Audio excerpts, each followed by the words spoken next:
The Special Investigating Unit has uncovered a fraud scam that involves the use of about 40,000 ID numbers of deceased persons to renew vehicle licenses. Now, this was discovered by the unit during an analysis of the National Traffic Information System. The scam is said to be used largely by those in the trucking industry. For more on this now, let's bring in the SIU spokesperson, Kaizer Kgangago, who joins us now via our video link. And it's always lovely chatting to you, sir. Thanks, as always, for making time. How exactly were you able to connect the dots? I understand you were doing an analysis of the data, as it were. At which stage did you realize that, hold on, there's a trend here? Good morning, Ayanda, and good morning to your viewers. We were busy with the proclamation in the Department of Transport, where we are analyzing the INATI system and how it works. And what then transpired is that when we were busy doing that, we saw that there was some scheme that was happening, and the scheme was like this. When Ayanda, for example, has got trucks, and they've amassed a lot of traffic fines, therefore they have blocked that account for it to be renewed. Therefore, there is collusion between the owners of these trucks and the people in the department itself, in the licensing department, wherein they then temporarily remove those fines to a person who's deceased. Therefore, your account becomes clear, and it allows you to then renew your license without having to pay the fines. And that made the department to lose millions and millions of rands, because at that point, people are not paying the fines that they are supposed to pay, and they had used the fines to block them from paying, but they don't pay, and then they still are able to renew their licenses and move forward. And that is what we have found. Wow. And of course, the trick here is that nobody would ever check what kind of debt is owed to someone who's passed on. So I guess those who are working in the scam are hoping that it's something that's kind of forgotten. Yes, it was something that was caused by the fact that when people die, they then don't block or remove their driver's licenses and their driver's licenses account on the INATI system. And that allowed the schemers from within the department and outside to be able to do the scheme. But when we saw that, we then looked at some of these people who were benefiting from this thing, and we went to them and we showed them that they are owing and they were supposed to be paying the department a lot of money. And some of them had to sign acknowledgements of debts, and so far we've signed acknowledgement of debt to the value of 9.9 million rand. That has to be paid back to the department. Sure. I'm sure it doesn't end there, though. This, to me, sounds like fraud. No, it is fraud, obviously, because there are other legs, obviously.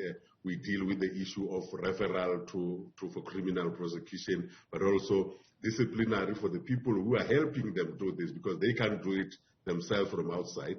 They've got runners within the traffic department who are helping them to do this thing and move these monies away so that they don't have to pay. Obviously, they must be paying them something on the side. Yeah, absolutely. 40,000 of these fraudulent activities or incidents, let's say, have been picked up by the SIU. But have you been able to ascertain how far back the scam actually goes? Obviously, it is something that has been happening for many, many years. It's just that nobody was watching. And even with us, it is not something that we were looking at. It was not something that was reported to us. It was because we were analyzing the system itself and the workings of the system that we got all of this information. It was by chance that we had to see this kind of information, because our investigators are well equipped to see when things are not moving very well. Sure. And you've already alluded to this already, right? The fact that you can still use a deceased person's ID is perhaps the genesis of this problem in order to, I guess, assign any kind of traffic fine or anything like that. I imagine to try to prevent this moving forward, we need to look at that, this ability to still be able to use a person whose ID is obviously registered as them having a deceased, which is why they were able to use it in this way. Yes, definitely. We have found that as a big cause of this problem, and we're working together with the Department of Home Affairs to then facilitate that the accounts that are linked to the deceased people are then blocked from the system, so that when you use them, you are not allowed to use them because they are blocked, then therefore this scheme can be stopped by doing that. And the Department of Transport has been given an instruction to deal with it that way, and they are in the process of finalizing that to make sure that all of these IDs, because the IDs are already blocked at Home Affairs.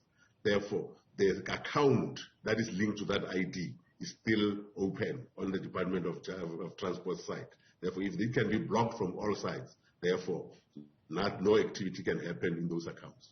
Phenomenal what's taken place. Any idea how many people within the department are implicated here? Because as you mentioned, the people who are the recipients, the beneficiaries of the scam, obviously didn't work alone. Yeah, at the moment, I don't have a figure, but it is something that is happening in most of the transport departments, and especially we found that it is prevalent where there are a lot of trucking companies that are involved, because these trucks are the ones that are amassing a lot of traffic fines on the road, and they are the ones that are using this scheme in all the areas that they are in. And it's all over the country, it's not in one province. Kaizer Kgangago, thanks very much indeed for speaking to us. Really worrying what you've been able to uncover without even setting your sights on that. I think that for me is equally extraordinary. But thanks very much indeed for the work you do. Kaizer Kgangago is the spokesperson for the SIU.